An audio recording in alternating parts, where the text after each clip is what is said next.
হ্যাঁ, একটু আসলে জানাবেন কি উপলক্ষে আজকের এই খাবার? মূলত হচ্ছে আমলি নিষিদ্ধর উপলক্ষে আজকের আয়োজনটা করা হয়েছে। প্রায় একটা গরু জবাই করা হয়েছে আজকে। কতজন মানুষ? মিনিমাম 3,500 হবে।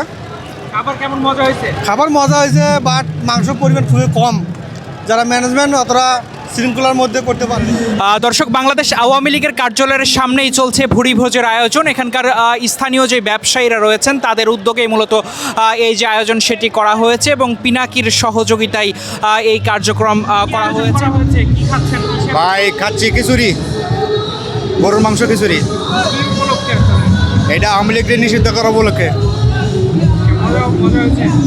হ্যাঁ, অনেক মজা হচ্ছে। আমরা তো এটা তো মাংস খাচ্ছি না, মনে হচ্ছে যে এটা শেখ হাসিনার মাংস খাচ্ছি, গরুর মাংস খাচ্ছি না।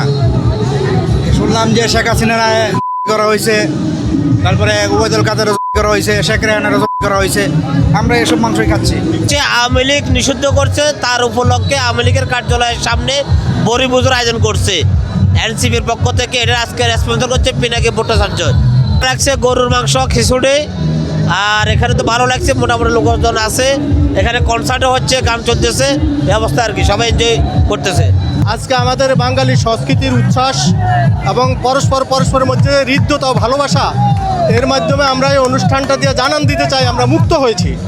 আয়োজন করছে এবং আমরা সকলে আজকে একসাথে মিলেমিশে আমরা হচ্ছে এই ধরনের বিরিয়ানি আয়োজন করছি, যেটাকে আমরা বলি যে গরুভোজ। আওয়ামী লীগ নিষিদ্ধ হওয়াতে বাংলাদেশের মানুষ কতটুকু সন্তুষ্ট, কতটুকু খুশি, আজকে আমরা এই মিডিয়ার মাধ্যমে আমরা দেখতে পাচ্ছি। আওয়ামী লীগের নিবন্ধন কার্যক্রম বাতিল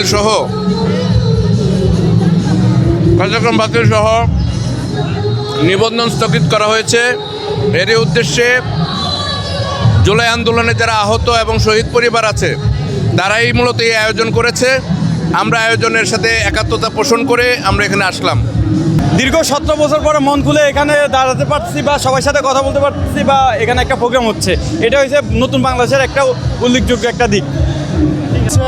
ফ্যাসিস্ট আওয়ামী সরকারের সমস্ত কার্যকলাপ নিষিদ্ধ করার উপলক্ষে আপনার ছাত্র সমাজ এখানে আপনার আনন্দ উল্লাস এবং ভুরি ভোজের আয়োজন করা হয়েছে।